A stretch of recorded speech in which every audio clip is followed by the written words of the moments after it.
Awesome. Thank you guys. Thank you, Sarah. I'm sorry for the kind of BuzzFeedy title.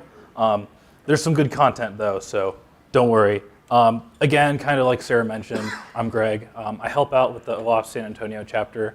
So if you're working on something new and cool and would like to demo it there, we'd love to have you. Yes, I tricked the DEF CON folks into letting me speak once. I've tricked the last con folks into letting me speak twice. I got my first legal threat in research this year, so that was pretty flattering. I think that means I'm moving up, but who knows. I firmly believe that if you're going to talk at a security conference, you better have a proof of concept to back up what you're talking about, which I know is what everyone wants to get to, right? We all want the final product or the sausage, but we're not going to get straight to the sausage. We are first going to take a tour of the sausage making facility because I think the process is just important as the final product in this presentation. Cool. On to the good stuff. A little background to kind of set the scene is I've worked in cloud for almost 3 years now, in addition to founding a startup. And when I first got to cloud, I still thought I was kind of the traditional security guy. I believed that we were all very, very special snowflakes and that automation was good, but nothing would ever be able to replace us as testers or make the manual process more efficient. I spent a year managing and leading a team that was focused on functional automation, which kind of really opened my eyes. And the fundamental thing that I took away from it is that security is really behind the ball in comparison to the rest of the industry, in comparison to our dev counterparts, in comparison to our functional testing counterparts, and just in comparison to the industry as a whole. And right now, I don't know a whole lot of dev teams that are really satisfied with their security teams because the unfortunate reality that I've kind of come to see is that we're the guys that are usually holding things up on releases. Maybe it takes you 2 weeks to do a manual security assessment, but it takes the functional guys one day to run their tests. I've also never really met a team that has the perfect resources to test every aspect of every application, which I think is what makes engineers the most valuable resource in our process. And kind of the typical process for us as penetration testers is we first do an assessment, we generate a report that we then hand off to the dev team. They might fix things, they might not, but eventually it's our job to retest, and usually things aren't fixed. So again, this process is extremely resource, it consumes a lot of resources, especially on the people side, especially if you have to retest multiple times. Yeah, so again, retesting is expensive. So I'm kind of tired of seeing this slide, but I didn't know how else to say it. I started to think about in this role how we could make security more efficient. And I've been doing this process for a while now to automate the manual tests that we've created in a way to do it easily and efficiently. And after you kind of get good at it, I found that it only adds about 25 to 30% additional overhead and time to get this created. And so right now, if you're paying $100,000 for a commercial application testing tool, at least for me, it doesn't hit the final check mark. It doesn't give me enough to sleep at night and be confident that it found everything that it should. And so if you undertake this process, I think overall, I don't know what you're paying your engineers, but I think overall it'll probably save you some time and money and give you an extra value add that I don't think you can get from commercial products. So kind of the process improvement that I suggest is rather than just creating a report, you take some time to create an automated script. And I'll get into the best ways to do that in a little bit. But you can then take this script and either hand it off to your dev team or hand it off to a resource that's less valuable to rerun and retest products. And we can even take that one step further and use continuous delivery tools to completely remove the human aspect from retesting. And the framework that I like to use for this is Selenium. If you're not familiar with Selenium, it is a testing tool primarily used by functional testers to mimic and mock a user's behavior in a web browser. What I really like about Selenium is it gives us superior XSS validation because you can more natively detect when it's occurring. You're not using a proxy with Burp Suite or anything like that. You can actually switch the alert, validate that it's your message, and keep testing. It also has a very low time to get started with. There's something called the Selenium IDE, which I'll get to, which lets you export Python or code of your choice to give you kind of a starting point for creating security automation. The other really big plus to Selenium is it's semi-fault tolerant, meaning that most of these tests you could reproduce just by using a request library.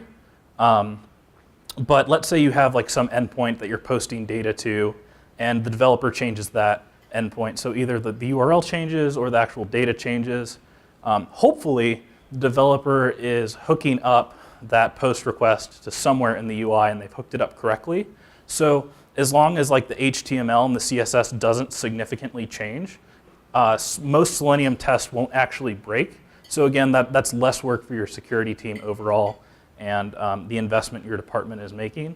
The one kind of downside to Selenium is it's not very efficient compared to a request library because it is, again, running in a browser, but that can kind of be mitigated with the continuous deployment tools because you can run everything in parallel. So to show you just exactly what I'm talking about with Selenium, for those who have never seen it, I have the Budget store running over here. It's a purposely vulnerable web application that I chose just for the demo. And Selenium is just like a one-click install in Firefox to get the IDE, so I'm not going to show you how to install it. But all I do is I come over here to my little Selenium button. You can see the red button is on, which means it's recording my actions. So I start by clicking on the search button. What I think about right here is, of course, like injection and fuzzing. So I just type inject me. I click submit. And you can see that Selenium is following me around. So it saw that I opened the page. I clicked the link.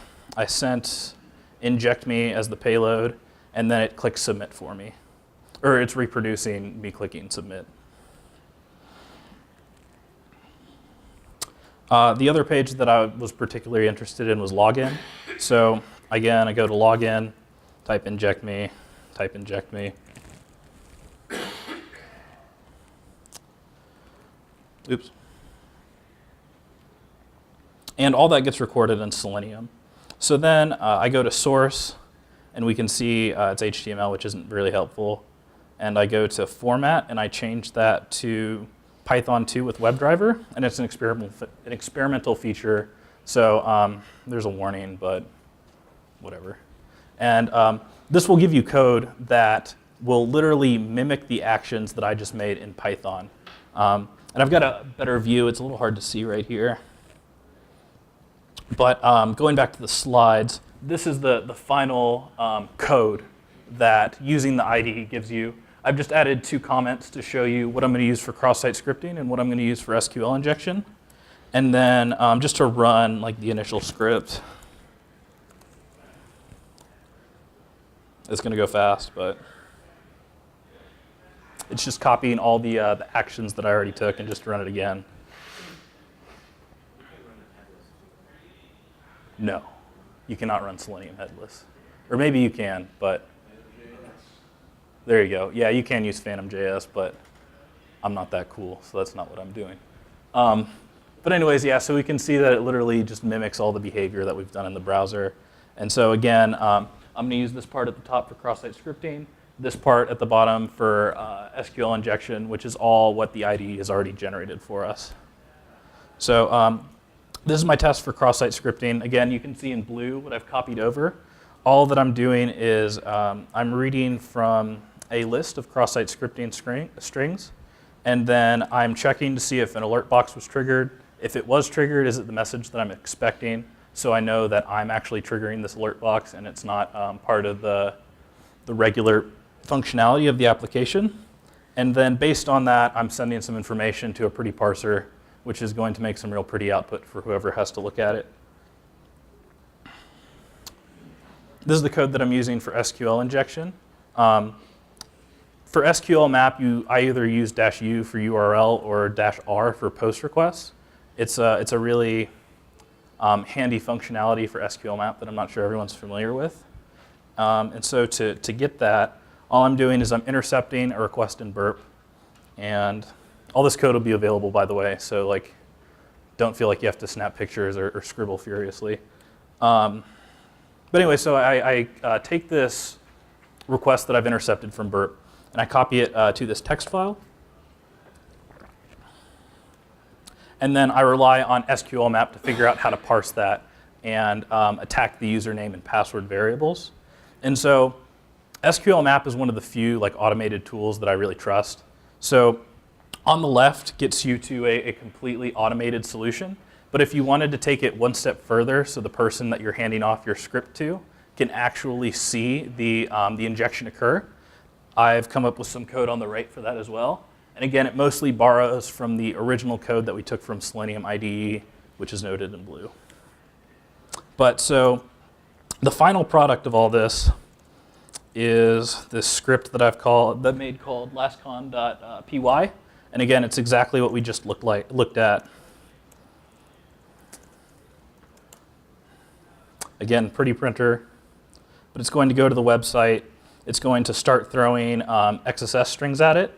You'll see that these strings are passing, meaning that the website wasn't vulnerable, fails on one, passes on the next one, and then it takes the post request, throws it to SQL map, and then tests it. And then you can see it actually logs in as the user using the payload handed to it from SQL map.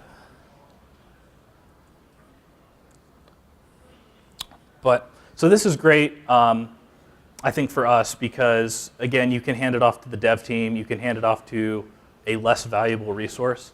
But you can also use continuous deployment to remove the human element whatsoever.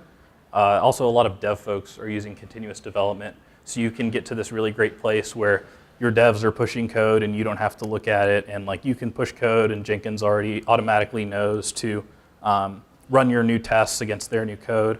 Do we have folks here who are using Jenkins like in their current builds and deploys? Yes, awesome. That's the best number I've seen so far, which is exciting. If you're not familiar with Jenkins, it's a continuous deployment tool that's used to both, man, that's a bad picture, I'm sorry. That is used to both test and release new software. So it has a testing phase that's usually done here. This can be your functional tests, but now it can also be your security tests.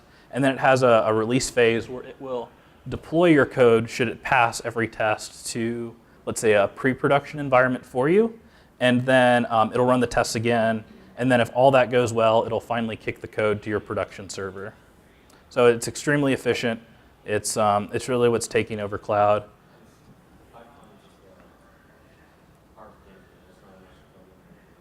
Is the pipeline part of Jenkins? So there's a lot of different ways to build pipelines in Jenkins. By default, you don't really need a plugin. But so if you haven't seen Jenkins before, this is, again, the typical view. You'll see your types of jobs at the top, the names of the jobs. On the left, you'll see the status of the last job run. So blue or green means passing, red is failing. And Jenkins also provides a history of the jobs. So again, we want to take this one step further to completely remove the human element, free up our security engineers to do the testing that really matters. I don't know about you guys, but I really don't like doing menial work. I don't like testing the same thing over and over again. It gets old, it's not fun. So by doing this again on an individual product basis, you front load a little of your work, but I think you get a large value add out of it. But so how we actually port this into Jenkins is the original file that we saw was one single Python file that we were running all of our tests out of as methods. All you have to do is split them up. I like to split them up by test because, again, this gives you the opportunity to run things in parallel in Jenkins to help mitigate the fact that Selenium can take up to a minute to run a test.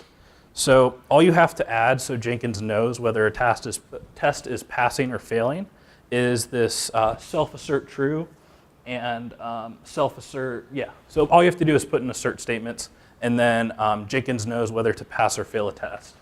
And again, to add granularity and make things run in parallel, I like to make a method for each single test. So in this example, we would have one for SQL injection and one for cross-site scripting. And so the awesome thing about this is you get kind of this code inception almost, because we're using Jenkins to test to see if their code is ready to test, which can then test to see if we have new tests for that software, and then we can use those tests to actually test their software. But to show you what the final product looks like, I have a Jenkins server over here with everything running. That's kind of hard to see. Oops.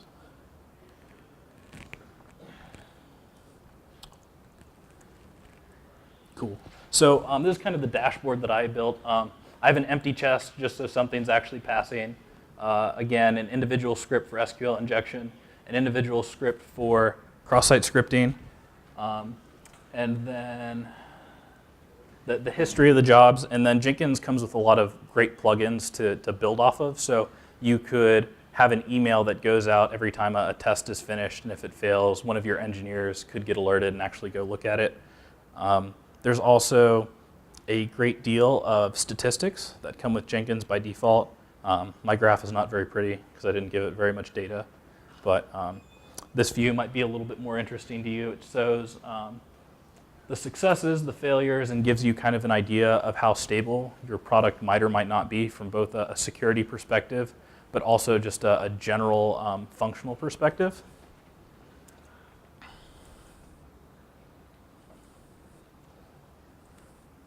But again, like test inception, right? Pretty cool. Again, frees up your engineers to do what is the most important, and also gives you a huge value add that I don't think folks are getting out of other products. But if anyone's out there and they're thinking, man, Greg, this is a whole lot of work and I don't really feel like doing it, I feel you, because I don't really like to do work either. But at Infinitive, which is the startup that I work at, this is all we do day in and day out is build security automation and pipelines for our clients. But as promised, here's the GitHub link with all the starter code. You should immediately be able to go pull it down and run the lastcon file. The Jenkins scripts require you to just change the absolute path.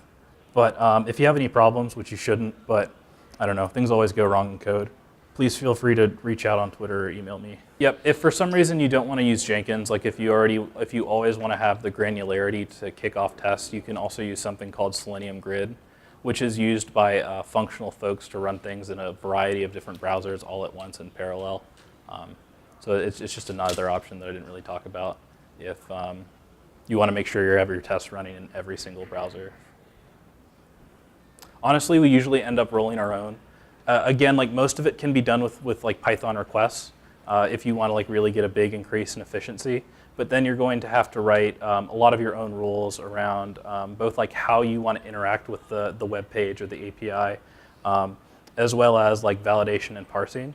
And Selenium does a great job of giving you like a phenomenal amount of methods to work with. So the reason that at least for web applications that we like to stick with Selenium is again like very low barrier to entry to get things up and running. But again, for like APIs and stuff, I don't know. Matt talked about Centrobos earlier, which is a pretty phenomenal tool, and open source.